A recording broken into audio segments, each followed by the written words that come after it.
Some men spend their whole lives trying to escape the silence of the desert, but Ethan Caldwell had spent 20 years learning how to live inside it.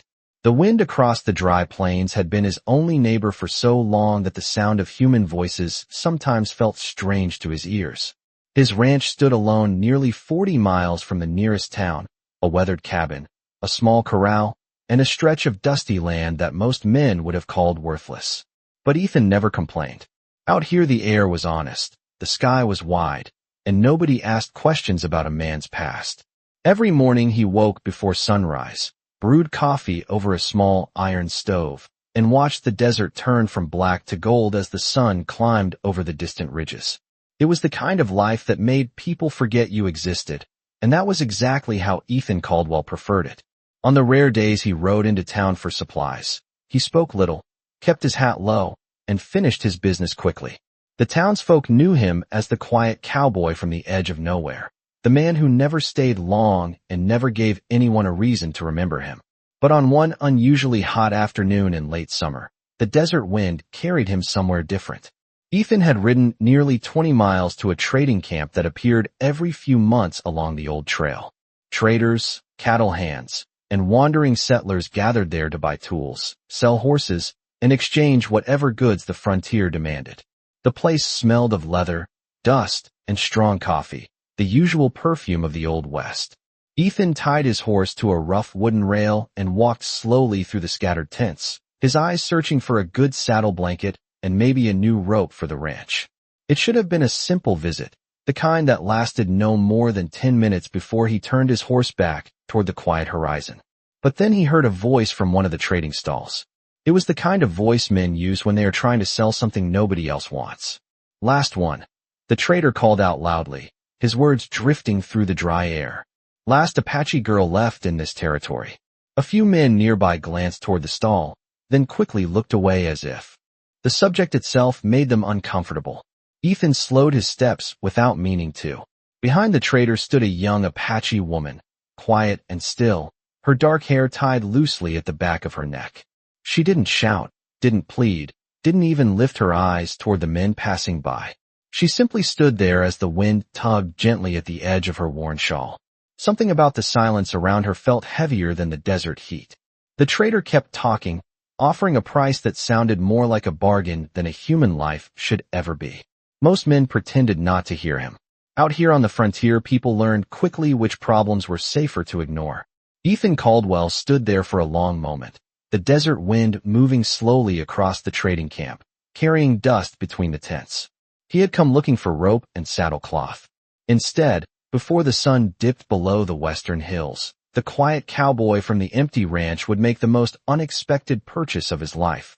And somewhere far beyond the horizon, riders who had never heard his name were already beginning their journey toward his lonely home.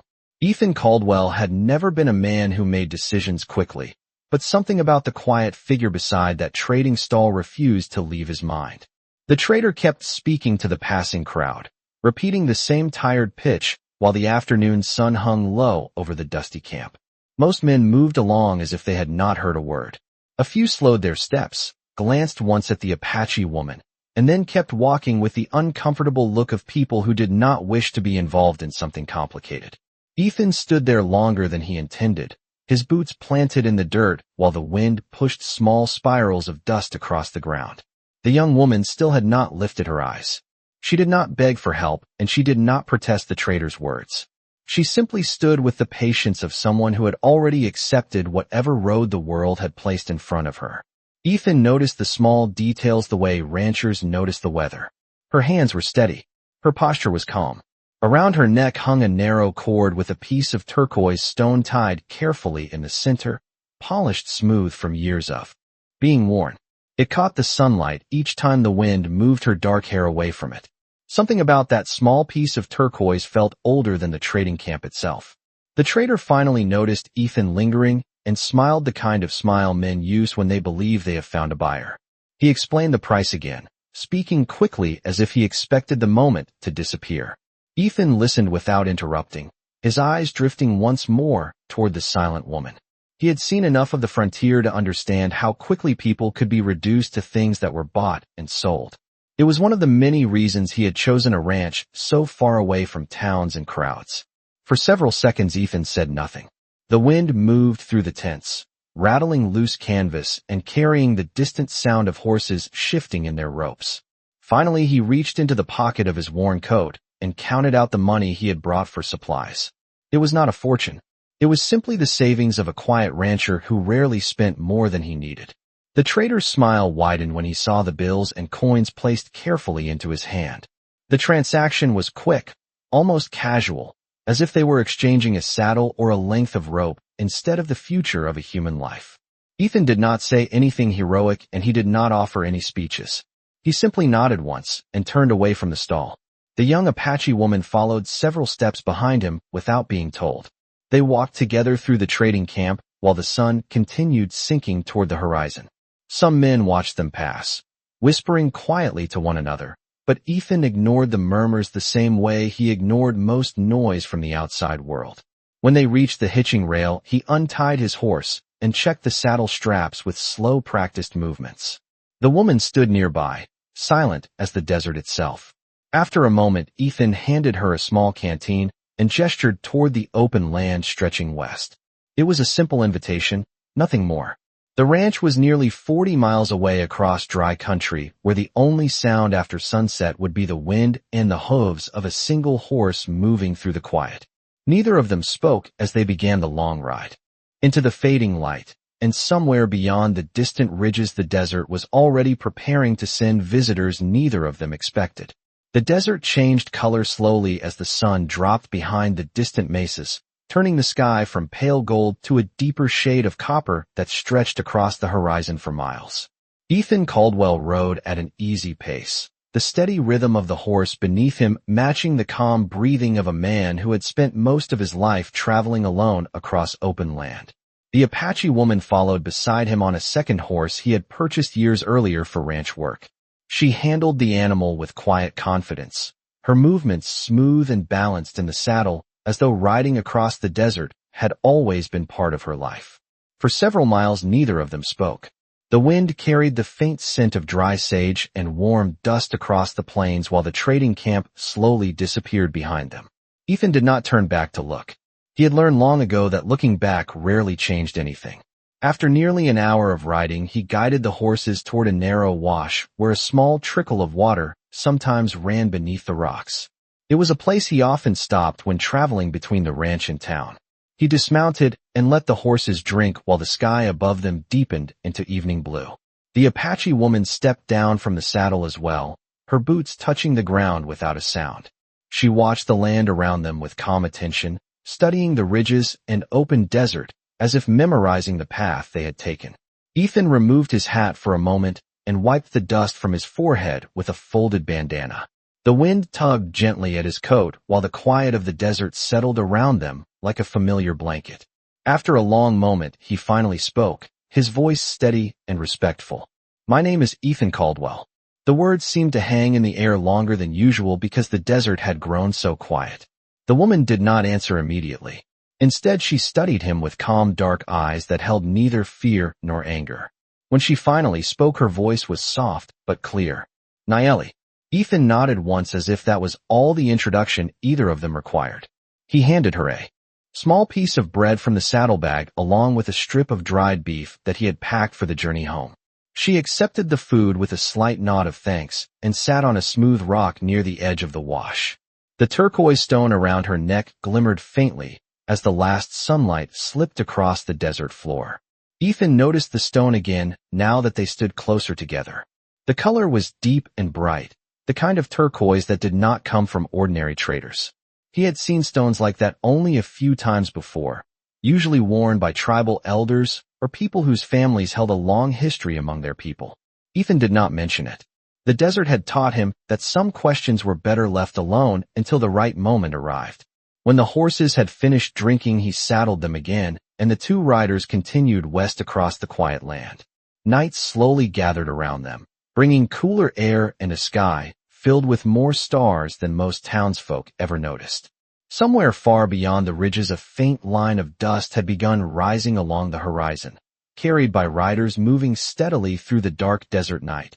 though neither Ethan nor Naeli could yet see the distant travelers slowly drawing closer to the lonely ranch that waited beyond the hills. The desert night settled gently over the land as Ethan Caldwell and Naeli continued their ride westward, the last glow of the sun fading behind distant mesas while the sky filled slowly with cold bright stars. The air had turned cooler now, carrying the quiet scent of dry sagebrush and open earth that stretched for miles in every direction. Ethan guided the horses along a narrow trail that only a man who had lived out here for years would recognize, a faint path winding through low hills and scattered rock formations. The rhythm of the horses' hooves echoed softly across the empty land, steady and calm, the kind of sound that blended into the stillness of the frontier. Naeli rode beside him with the same quiet composure she had shown since leaving the trading camp. She did not ask questions, and she did not speak unless necessary. Instead, she watched the land carefully, studying the ridges and shadows as if listening to the desert itself. Ethan noticed this more than once. Most travelers grew restless during long, silent rides, but Naeli seemed comfortable with the stillness, as though silence was a language she understood well. After several more miles, the outline of Ethan's ranch slowly appeared beyond a low ridge. It was not much to look at from a distance. A small wooden cabin stood near a simple corral, surrounded by open grazing land that stretched nearly half a mile in every direction. A windmill creaked slowly beside a water trough, turning lazily in the evening breeze. A lantern hung beside the cabin door, unlit but ready for nightfall, and the faint shapes of cattle rested quietly in the pasture beyond the fence. To most people, the place would have looked lonely, maybe even forgotten by the rest of the world. But to Ethan it had always meant peace. He slowed his horse as they approached the gate and dismounted with the slow, steady movements of a rancher ending a long day. Naeli stepped down from her saddle moments later, her boots touching the dry ground with the same quiet confidence she had shown throughout the journey. For a moment, she simply stood there looking at the land surrounding the cabin. The wind moved gently across the grass while the stars above brightened one by one. Ethan opened the gate and guided the horses inside the corral before removing their saddles and brushing the dust from their coats. The familiar work of caring for the animals settled easily into his hands. It was the kind of routine that had shaped his life for years, a rhythm that asked for patience but offered calm in return. When he finished, he turned toward the cabin and gestured toward the wooden porch. "There is water inside and a warm fire if the night turns cold," he said quietly. His voice carried no demand and no expectation. It was simply an offer given with the same respect he had shown since the moment they left the trading camp. Naeli stepped slowly onto the porch and paused near the doorway, her eyes moving across the simple ranch house as though measuring the life that had been built there. The turquoise stone around her neck caught the lantern light as Ethan finally lit the flame beside the door. For a brief moment, the small blue stone glowed softly against the dark fabric of her clothing. Ethan noticed the reflection again but said nothing. Some stories revealed themselves slowly, like desert trails hidden beneath drifting sand. What neither of them realized was that far beyond the dark horizon, the faint trail of dust that had begun rising earlier was growing thicker beneath the moonlight, marking the steady approach of riders who were crossing the open desert with quiet determination toward the lonely ranch that had not seen visitors in many years. Morning arrived slowly across the open desert, the first light of the sun spilling gently over the eastern hills and stretching across Ethan Caldwell's quiet ranch like a pale sheet of gold. The windmill creaked softly as the breeze picked up, turning its metal blades with the slow patience of something that had watched many seasons pass. Ethan had already been awake for nearly an hour, the way most ranchers were. The smell of fresh coffee drifted from the small cabin, while the faint sound of cattle moving across the pasture carried through the cool morning air. Out here the day always began with the same simple rhythm. Feed the horses. Check the fence lines. Watch the sky and listen to the land. Ethan stepped out onto the porch holding a tin cup of coffee and paused for a moment as he looked across the wide stretch of desert surrounding his ranch. The quiet felt normal again, the same quiet that had shaped his life for 20 years. Yet something about the morning felt different. Behind him, the cabin door opened quietly, and Naeli stepped outside into the soft sunlight. She had washed the dust from her face and tied her dark hair neatly behind her shoulders. The turquoise stone around her neck caught the early light, glowing softly against the pale morning sky. She stood on the porch for a moment studying the ranch with calm curiosity, her eyes moving from the corral to the pasture and then to the distant hills that framed the land. Ethan noticed the way she watched everything carefully, the way her attention moved across the land like someone reading a familiar map. Most visitors would have looked confused or uncertain in a place this isolated, but Nayeli did not seem lost at all. She simply observed. Ethan gestured toward the corral where the horses waited near the fence. "Breakfast comes after the animals are taken care of," he said in the same calm voice he used for everything. It was less an order and more a simple statement about how life worked on the ranch. Nayeli nodded once and walked toward the corral beside him. Together they filled the trough with fresh water from the windmill pump and scattered feed across the ground for the horses. The work was quiet and steady, and Ethan could not help noticing how naturally Nayeli moved around the animals. She approached the horses slowly, letting them recognize her scent before touching them gently along the neck. One of the younger horses lifted its head curiously and nudged her shoulder, earning a faint smile that appeared only for a moment before fading again into her calm expression. When the chores were finished, Ethan leaned against the wooden fence and took another sip of coffee while the horses settled down to eat. For a while neither of them spoke. The land stretched wide and peaceful beneath the brightening sky, a place where time seemed to move more slowly than anywhere else in the world. But far beyond the distant ridges, hidden by miles of open desert, a thin trail of dust had begun rising again beneath the morning sun. Riders were crossing the same land Ethan had traveled the day before, following the faint tracks left by two horses heading west. They rode steadily and without hurry, the kind of patience that came from people who knew exactly where they were going. Back at the ranch, Nayeli stood quietly beside the fence watching the horizon, as if she could feel the movement of the desert itself. And though she said nothing, the wind carried a quiet tension through the air that had not been there the day before. The sun had climbed higher over the desert by mid-morning, casting long, clear light across the open land surrounding Ethan Caldwell's ranch. The wind moved steadily through the grass and low brush, carrying the dry scent of sage across the fence line. Ethan worked along the corral repairing a loose rail with slow, careful movements, the kind of quiet task that allowed a man time to think. The ranch had been peaceful for many years, the same steady rhythm repeating day after day without interruption. But now there was a new presence on the land, and the desert seemed to be listening. Nayeli stood near the windmill watching the horizon. She had been standing there for several minutes, her posture calm but alert, as though she could sense something far beyond the visible ridges. The turquoise stone around her neck reflected the bright sunlight each time she turned her head slightly toward the distant hills. Ethan noticed the direction of her gaze and finally set the hammer down against the fence post. "Something on your mind?" he asked quietly as he stepped closer. Nayeli did not answer right away. Her eyes remained fixed on the far line where the pale sky met the dusty earth. After a long moment, she spoke in the same calm voice he had heard only a few times since they met. "They will come." Ethan followed her gaze, but saw nothing except miles of open desert stretching toward the horizon.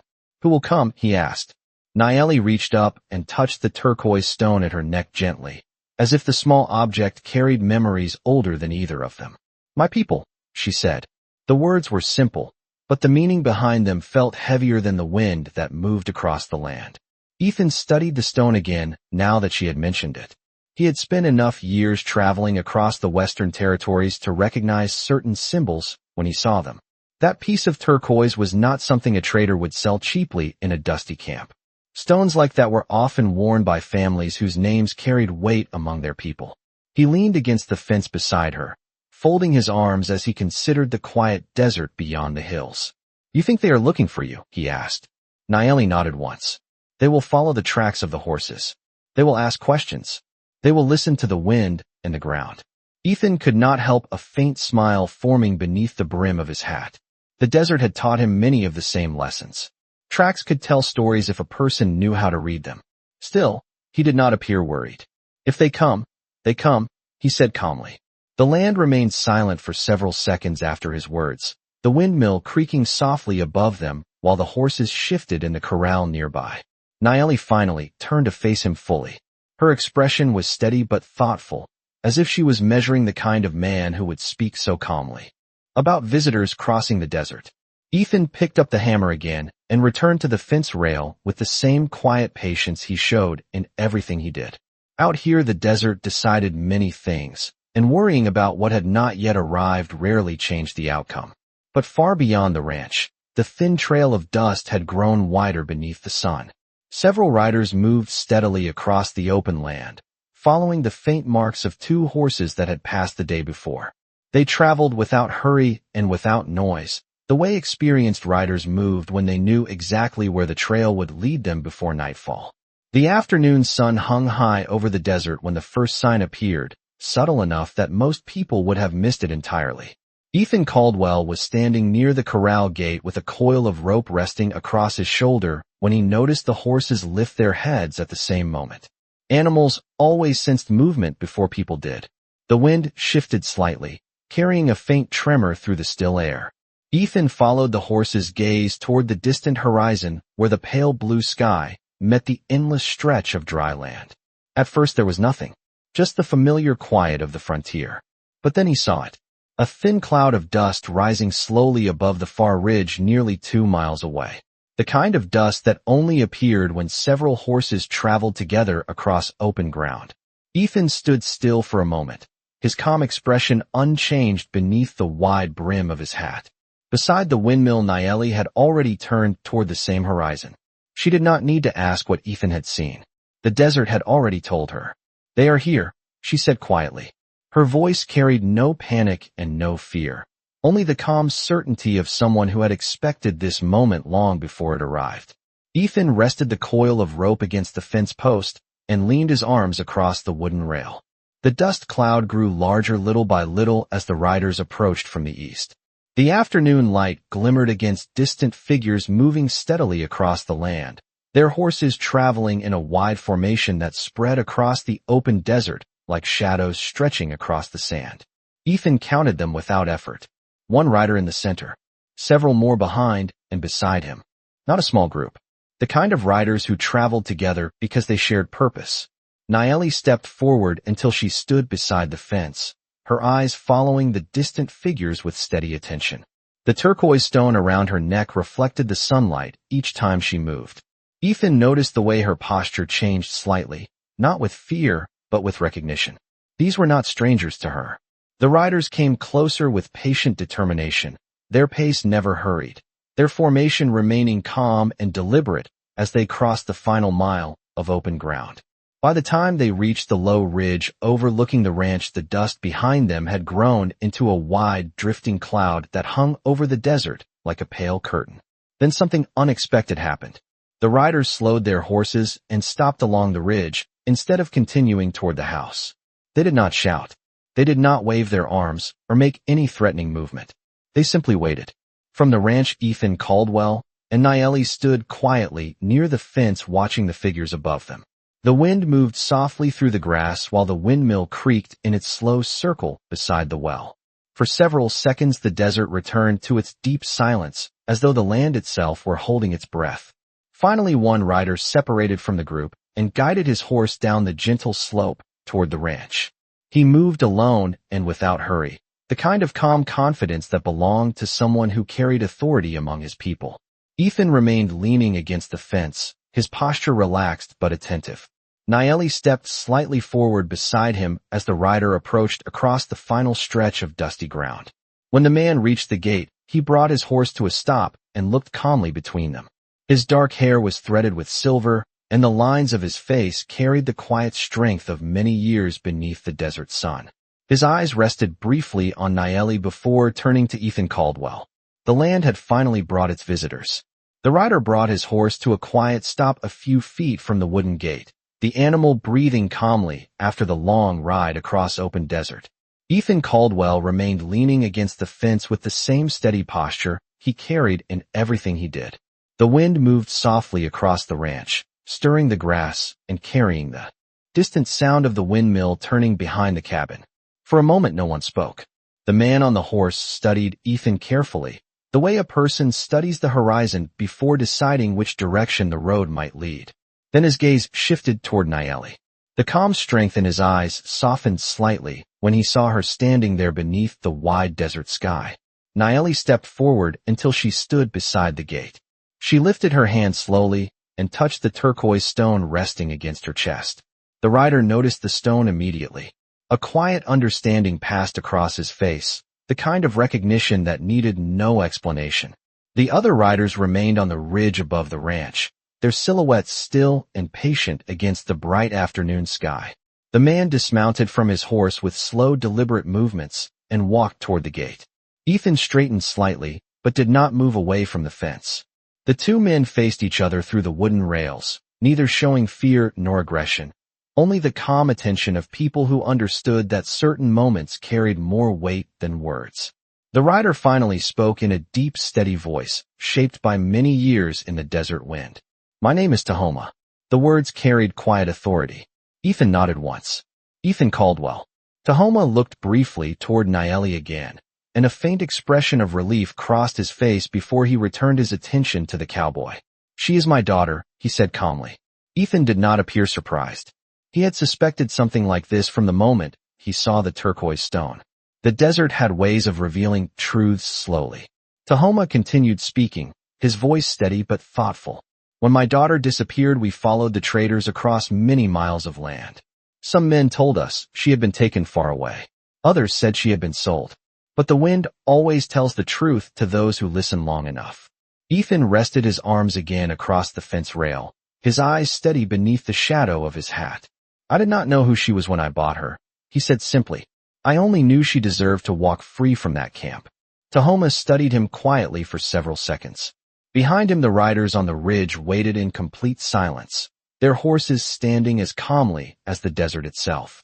Finally, the Apache chief nodded once, a slow, deliberate motion that carried more meaning than any long speech. "My riders stayed on the ridge because I wanted to see the man who brought my daughter here," he explained. Naeli stepped closer to the gate now, standing beside Ethan, but looking toward her father with calm respect. For the first time since the riders arrived, a faint warmth appeared in her eyes. The wind moved gently across the ranch again, lifting small curls of dust along the fence line. Tahoma placed his hand lightly on the wooden gate, but did not open it. Instead, he spoke again in the same quiet voice. "Some men would have taken advantage of the situation. Some men would have seen a chance for power or profit. But you brought her here and gave her the sky and the land instead." The chief's words settled into the quiet afternoon air while the riders on the ridge continued waiting above the ranch. The desert had delivered its truth. The wind moved quietly across the ranch as the afternoon sun began its slow descent toward the western hills, casting long golden light across the open land. Ethan Caldwell remained standing beside the wooden fence while Chief Tahoma rested one hand on the gate, both men silent for a moment as the weight of the moment settled between them. Above the ranch, the riders still waited along the ridge, their horses motionless against the wide sky, as if they understood that this meeting would decide everything that followed. Naeli stepped forward then, moving calmly toward the gate until she stood between her father and the quiet cowboy who had brought her here. The turquoise stone at her neck glowed softly in the warm sunlight, its color deep and clear like a piece of sky captured in stone. She looked first at Ethan, then at her father. When she spoke, her voice carried the calm strength that had been present since the day Ethan first saw her standing in the trading camp. "He did not treat me like something that belonged to him," she said. "He gave me a horse, food, and the freedom to walk under the same sky as him." Her words drifted across the quiet ranch, simple and honest. Tahoma listened without interrupting. The chief studied Ethan again, measuring the man not by his clothes or his land, but by the stillness in his posture and the patience in his eyes. The desert often revealed character more clearly than any town ever could. Finally, Tahoma opened the wooden gate and stepped slowly inside the corral. The small movement carried great meaning. Ethan straightened slightly, but did not step away. The chief walked forward until he stood only a few feet from the cowboy. For a moment, the two men simply regarded one another, the wind brushing lightly across the pasture while the horses shifted quietly behind them. Then Tahoma extended his hand. The gesture was simple but powerful, an acknowledgement offered from one man of the desert to another. Ethan accepted the handshake with steady calm. His grip was firm but respectful, the kind of handshake that spoke without words. From the ridge above them, several riders began guiding their horses down the slope, no longer watching from a distance now that the meeting had found its answer. They approached the ranch slowly, their expressions calm rather than hostile. The tension that had quietly rested over the land seemed to lift with the evening breeze. Tahoma turned to Nayeli and placed his hand gently on her shoulder, pride and relief visible in the lines of his weathered face. "You followed the right path," he said softly. Nayeli nodded once, her gaze drifting across the ranch that had become a place of quiet refuge. The sun lowered toward the horizon, painting the desert in shades of gold and copper while the riders gathered near the corral. Some spoke quietly with Ethan while others watered their horses beside the windmill. There was no anger in their voices and no demands for payment. The matter had already been decided by something far stronger than trade or ownership. As the evening light faded, the desert returned to its natural silence, the kind of silence that carried understanding between people who respected the same land. And on that lonely ranch where Ethan Caldwell had lived for so many years without company, the wide empty desert no longer felt quite as lonely as it once had.